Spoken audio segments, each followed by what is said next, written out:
Ang kapatid, mga kababayan, mag-isip-isip kayo.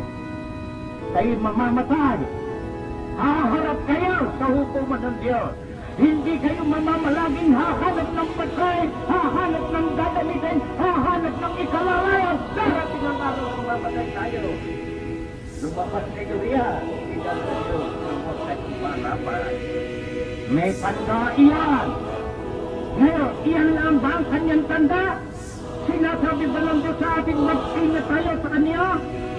Nasabi, Pasha, Manag-ingat kayo sa mga puyaang sobera na nagsisilapit sa inyo na may damit tupa, dadapwat sa loob ay mga lobong maninila.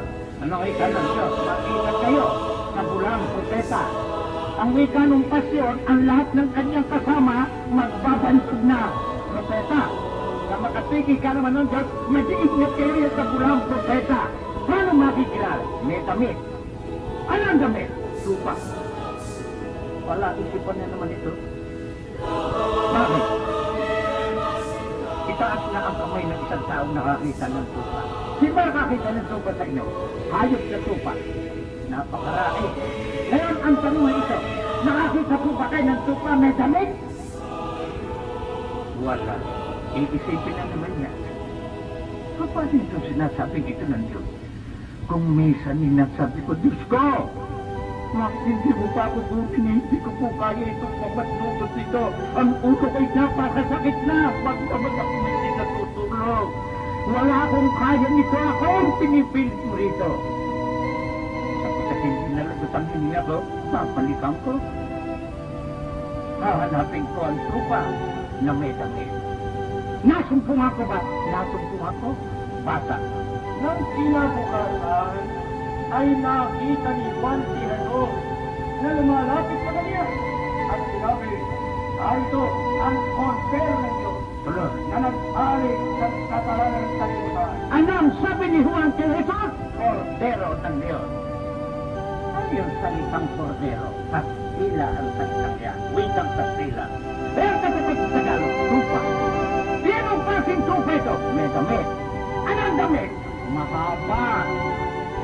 Ano ang sabi ng ating Panginoon sa Kristo? Mag-ingat kayo sa bulang propeta na may damit tupa. Ngayon, talaga ba may damit sila? May damit. Kamukha ng damit nino. Kamukha ng damit ng ating Panginoon sa Kristo. Hindi lang yung tabang. Sapagkat mahaba. Sa haba, pareho. Eh, pang lang damit. Parang gaon. Yung evening dress naman sa gabi. Kaya ihalo mo sa babae. Iba sa vestido ng babae. Ihalo mo sa mga lalaki. Kita kahit ilang libong lalaki namubukod na vestido. Ika ng Diyos, yan ang tanda. Mag-ingat ka niya. Yan yung bulang propeta. Pero sa loob, lobo. Inukol ninyo sa Diyos ang inyong pamiminta kasi. Anong meron kayong suliranin? Kayo ba'y biniyaya ng Diyos? Buhay kayo, masigla kayo, payapa kayo, ligtas kayo sa lahat ng pagkabag, sa lahat ng sakuna, ligtas kayo sa karamdaman, ligtas kayo sa lahat ng kapighatian, mga dalamhati, kaapihan. Kanino niyo pasasalamatan? Lalapit ba kayo kay San Pablo? Lalapit ba kayo kay San Pedro? Lalapit ba kayo sa isang santo? Mga nilikha. Lalapit pa kayo kay Biling Maria at sasabihin nyo, salamat po sa iyo, walang galang kayo. Hindi pa nyo nalang bubuhay sa inyo, Diyos. Hindi pa nyo nalang nagbibigay buhay sa inyo, Diyos. Kung gayon, anong dapat gawin? Diyos ko, napakalaki ng pag-ibig mo sa akin. Ako isang taong nagkakamali at gumagawa ng kamalian. Hindi kita napapupurihan ng tapat sa aking pamumuhay. Gayunman, nananatili ang iyong pag-ibig sa akin. Binibigyan ko ko ng ikabubuhay sa araw-araw. Ako'y payapa. Ako'y tahimik. Sa mutaligtas ako sa matagulo. Sa mga masamang tao, sa mga ultidyang ligtas ako sa kapabukan. Diyos ko, tulungan mo ako. Mapagpurihan pagpaparihan kita. Ang buhay ko'y makaluwalhati sa iyo, upang ang pag-ibig mo sa akin ay matubong ko. Abang Diyos, ang lahat ng ito'y inihahain ko sa iyo, tinihandog ko sa iyo sa pangalan ni Jesucristo, ang aming tagapagligtas. Nakapagpanalangin kayo. Bakit kayo itong pamalihan tayo papalo?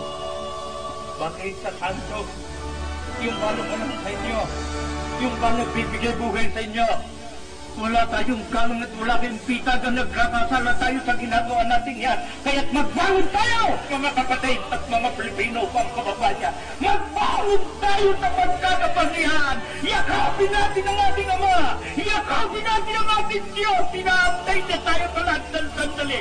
Sinasabi niya sa atin, anak, iko'y napakabangsa. Inaligaw ka. Gayon may naantay kita, magbalik ka pa. Bumalik tayo. Umalis tayo. Sabihin natin sa kanyang patawarin mo kami. Hindi namin nalalaman ang aming ginagawa. Salamat sa iyo't nagbigay ka ng ilaw. Nagbigay ka ng liwanag at ikay natin alam mo. Ako'y lumabalik sa iyo. Patawarin mo ako. Ako'y tulungan mo't maglilingkod ako. Hanggang ako'y nabubuhay ay alalayan mo ako sa araw-araw. Matupad ko ang mga gusto mo. Ito ang pananampalatayang itinuturo ni Jesucristo ng ating Panginoon ng mga apostol. Hindi yan ang pananampalataya na itinuturo ng mga taong lumilito at gumagawa ng mali sa ating buhay.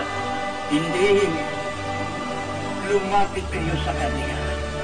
Opo, sa Kanya kayo lumapit.